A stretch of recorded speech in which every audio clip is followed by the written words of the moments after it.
இந்த உபதேசத்திலே குருநாதர் தன்னுடைய நேரடியான அனுபவங்களாக, அதாவது குரு வழியில் காடு மேடெல்லாம் அலைந்து பல இடங்களுக்கு சென்றாலும் கூட என்னுடைய மனைவி, என்னுடைய குடும்பம், என்னை சார்ந்த நண்பர்கள், உறவினர்கள், மற்ற மக்கள் குருநாதரோடு சுற்றித் திரிந்த காலத்தில் என்னை எப்படியெல்லாம் உற்று நோக்கினார்கள், எப்படியெல்லாம் கேலி பேசினார்கள், எப்படியெல்லாம் என்னை அவமதித்தார்கள் என்று சொல்லி அதற்கு பிரதிபலனாக குரு என்ன செய்தால் என்ன நடக்கின்றது, அதற்கு நீ என்ன செய்ய வேண்டும் என்ற உபாயங்களை தெளிவாக கொடுத்ததை இங்கே நமக்கும் தெரியப்படுத்துகின்றார்கள்.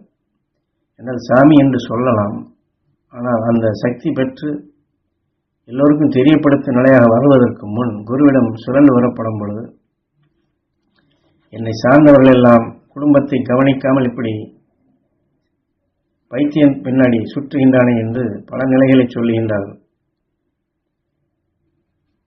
என்றால் சாமியாராக போய்விட்டார் என்று ஊரெல்லாம் திட்டுகின்றது. குடும்பத்தை விட்டுவிட்டு சாமியாராக சென்று விட்டார் என்று சொந்தக்காரர்களும் நண்பர்களும் ஏராளமாக எம்மை திட்டுகின்றார்கள். சாமி அம்மா கூட எம்மை பாவிப்பயல் என்னை விட்டுவிட்டு சென்று விட்டார் என்று திட்டியதும் உண்டு. பிள்ளைகளை கூப்பிட்டு உன் அப்பனிடம் சென்று காசு வாங்கி கொண்டு வா, பெத்து போட்டு விட்டால் அதற்கு பின் யார் அதை கவனிப்பது என்று துரத்திவிட்டவர்களும் உண்டு. இதெல்லாம் இமயமலையிலே குருநாதர் காட்டிய வழியில் நான் சென்று கொண்டிருக்கும் பொழுது அங்கே நடந்த நிகழ்ச்சிகள், குடும்பத்தின் நிலைகளை அங்கே குருநாதர் காட்டுகின்றார். யாம் அறிந்த நிலைகள் தானது. வெறும் கோவணத்துணியை கட்டிக்கொண்டுதான் அங்கே போகச் சொன்னார். பனிப்பாறைகளாக இருக்கின்றது. சீன எல்லைக்கு அருகிலே செல்லும்படி சொல்லுகின்றார். அதில் பல இம்சைகள். உடம்பிலே துணி இல்லை என்பதால் கிடுகிடு என்று நடுங்குகிறது. ஆனால் அந்த நடுக்கம் வரும் பொழுது அதற்கென்று சில நட்சத்திரங்களுடைய சக்தியை எடுக்கும்படி சொல்லுகின்றார். அப்பொழுது உடலுக்கு வெப்பமாகி ஓரளவுக்கு நடுங்குகிறது. ஆனால் நடுக்கம் நீங்கினாலும் கூட என் பையனை காட்சியாக காட்டுகின்றார். அவனுக்கு இங்கே பழனியில் அவன் இருக்கப்படும் பொழுது மூல பௌத்திரம் மாதிரி ரத்தமாக அவனுக்கு போகின்றது. பெருமூளையில் என் பெயரை சொல்லி நானா நானா என்று வலி தாங்க முடியாது அவன் சப்தமிட்டு கொண்டிருப்பதை காட்டுகின்றார். அதை பார்த்ததும் என்னுடைய பாச உணர்வுகள் கலந்து எழுகின்றது. குளிர் அதிகமாகி மீண்டும் நடுக்கம் வருகின்றது. இருதயமே இறைய ஆரம்பிக்கின்றது. அப்பொழுது குருநாதர் என்ன சொல்லுகின்றார்? அனுபவம் பெறுவதற்காக எனக்கு 3 லட்சம் பேர் ஏற்கனவே காட்டியிருந்தார். அவளை எல்லாம் என்ன சொல்லுகின்றார்? அந்த 3 லட்சம் பேர் குடும்பங்கள் நினைவு கொண்டு வந்து அனைவரும் நன்றாக வாழ வேண்டும், எல்லோரும் மகிழ்ச்சி சக்தி பெற வேண்டும் என்று இங்கிருந்து நீ என்ன என்று உபதேசிக்கின்றார். அப்பொழுது அவர்களுக்கெல்லாம் நல்லதாக வேண்டும், அவர்கள் எல்லாம் மகிழ்ச்சி நல்வட்டத்தில் இணைந்து வாழ வேண்டும் என்று நான் எண்ணும் பொழுது அங்கே இருக்கக்கூடிய குளிர், அதனால் ஏற்படக்கூடிய இறைச்சல் குறைகின்றது. பனி என்னை தாக்கவில்லை. இந்த உணர்வின் இயக்கங்கள் எவ்வாறு என்பதைத்தான் அங்கே பாடநிலையாக கொடுக்கின்றார். அந்த முதல்ல இப்படி ஆகிவிட்டது என்று பையன் மேல் பாசம் வருகின்றது. சாமி அம்மாவும் என்னை நினைத்து கொண்டிருக்கின்றது. குழந்தைகளெல்லாம் வைத்துக் கொண்டு பட்டினியாக இருக்கின்றது. மூத்தவனோ அதை செய்கிறேன் இதை செய்கிறேன் என்று சொல்லி சொத்தை எல்லாம் இழக்கச் செய்து விட்டான். மைசூரில் இருக்கக்கூடிய என்னுடைய மூத்த மகள் என்னை திட்டுகின்றது. பிள்ளைகளை பெற்றுவிட்டு சோறு போடாமல் சுற்றி கொண்டுள்ளான் என்று எல்லோரும் சேர்ந்து திட்டுகின்றார். இதெல்லாம் என் காதிலே கேட்கின்றது. இமயமலையிலிருந்து இதையெல்லாம் நான் பார்க்கின்றேன்.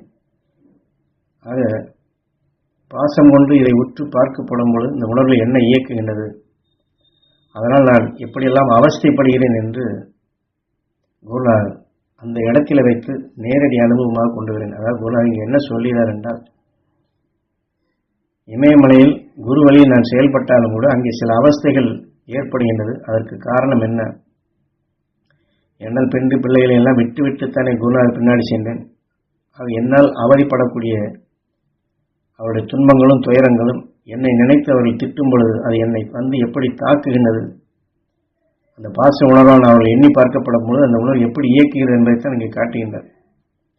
அதற்கு பதிலாக பிரதிபலனாக நீ என்ன செய்ய வேண்டும் என்று கஷ்டப்படும் குடும்பங்களை எண்ணி அவர்களுக்கெல்லாம் நல்லதாக வேண்டும் என்று உணர்வை பாய்ச்சும் பொழுது உனக்கு இங்கே குளிர் ஒடுங்குகின்றது. உன்னால் இங்கே ஆரோக்கியமாக இருக்க முடிகின்றது. ஆனால் நீ குடும்ப பாசம் என்ற நிலையில் எண்ணினால் திட்டுகின்றார்கள், வேதனைப்படுகின்றார்கள், துயரப்படுகின்றார்கள் என்று எண்ணும் பொழுது குடும்ப பாசம் என்று வந்தால் இந்த குளிர் உன்னை பாதிக்கின்றது, நல்லதை உன்னால் எண்ண முடியவில்லை என்று நிதர்சனமாக காட்டுகின்றார். ஆனால் சில எல்லோரும் நல்லவைகளை செய்வார்கள், சொல்வார்கள். ஆனால் குடும்ப பற்று என்று வரும்பொழுது, தன் பையன் தன் பிள்ளை என்று வரும்பொழுது அவர்களுக்குள் சோர்வடைந்து விடுவார்கள். அந்த உணர்வுகள் இயக்க சக்தி அதிகமாகிவிடும். ஏனென்றால் பாசம், அந்த பாசம் என்ற உணர்வு வரப்படும் போது எப்படியெல்லாம் நல்ல காரியங்களை தடைப்படுத்துகின்றது என்பதை இமயமலையில் வைத்து நேரடியாக கொடுக்கின்றார். அப்பொழுதுதான் அந்த 3 லட்சம் பேரையும் சந்தித்தது எண்ணி அவர்கள் நலம் பெற வேண்டும், அவர்கள் மகிழ்ச்சி நல்வட்டத்தில் இணைந்து வாழ வேண்டும் என்று அவர் சொன்ன முறைப்படி நான் எண்ணுகின்றேன். இப்படியெல்லாம் பல சிரமங்கள் பட்டுத்தான் பேருண்மைகளை எல்லாம் தெரிந்து கொண்டு வந்தேன். அது மட்டுமல்ல, தெரிந்து கொண்டு வந்த பின் இங்கே சாமி அம்மாவுடன் நான் இருந்து இங்கே உபதேச நிலைகளை செயல்படுத்தாலும் கூட இவர் இந்த சாமி கல்யாணம் செய்துவிட்டார், கல்யாணம் பண்ணவர்கள் எல்லாம் அயோக்கிய சாமியால் என்றும் சொல்லுகின்றார்.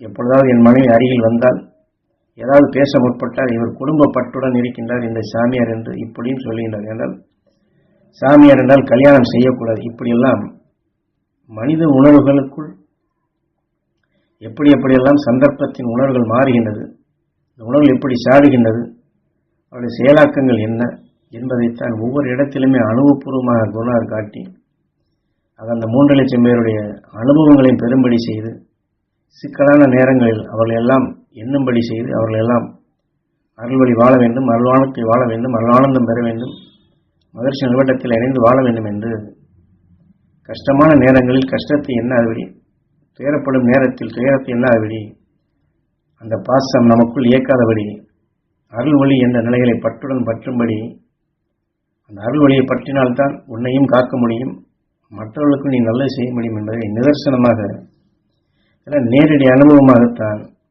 என்னால் வெறும் வார்த்தைகளில் சொல்லவில்லை, அந்தந்த இடங்களுக்கு அதாவது அந்த காட்சிகளாக காட்டப்பட்டு அந்த உணர்வின் இயக்கங்கள் எப்படியெல்லாம் உனக்குள் இயக்குகின்றது, என்ன செய்கின்றது, இதை எப்படி மாற்ற வேண்டும், எப்படி செயல்படுத்துகின்றாய் என்று அதை மாற்றும் நிலைகளையும் சுட்டிக்காட்டி அதை செயல்படுத்தும்படி செய்து அதிலிருந்து மீண்டு அந்த மீட்டிய உணர்வுகளைத்தான் ஞான வித்துகளாக இப்பொழுது உபதேச வாயிலாக உங்களுக்கு கொடுக்கின்றேன். அதை பெற்ற அனுபவங்கள் ஏராளம், அந்த பெற்ற அனுபவங்களை பெற்ற சக்தி வாய்ந்த உணர்வுகளைத்தான் உங்களுக்குள் சுருங்கச் சொல்லி பதிவாக்குகின்றேன். அதை எடுத்து நீங்கள் வளர்த்து கொண்டால் உங்களுடைய வாழ்க்கையில் உங்களுக்கு சந்தர்ப்பங்கள் எதிர்மறையாக வரும் பொழுது குரு சொன்ன இந்த நிலைகளை நீங்கள் எண்ணி எடுத்துக்கொண்டால், எல்லோருக்கும் அந்த அருள்சக்தி கிடைக்க வேண்டும், எல்லோரும் நலம் பெற வேண்டும் என்ற உணர்வை வளர்த்துக் கொண்டால் உங்கள் தீமையிலிருந்து நீங்கள் எளிதில் விடுபடலாம். குரு அருள் உங்களுக்குள் உறுதுணையாக இருக்கும். எம்மை எப்படி சிரமமான நேரங்களில் குருவினுடைய அருள் உணர்வு நினைவு வந்து என்னை அருள் வழியில் அழைத்து சென்று அதை செயல்படுத்தும்படி செய்து அதே போன்றுதான் உங்களுக்குள்ளும் சந்தர்ப்பங்களை ஏற்படுத்துகின்றேன். அதை நீங்கள் வளர்த்துக் கொள்ள முடியும் என்று ஞானகுரு தன்னுடைய அனுபவங்களை சொல்லி பாசம் என்ற நிலையில் எப்படி இருக்க வேண்டும், அருள்வழியிலே நாம் பற்றுடன் பட்ட வேண்டும் என்பதை இதில் தெளிவாக்குகின்றார்கள்.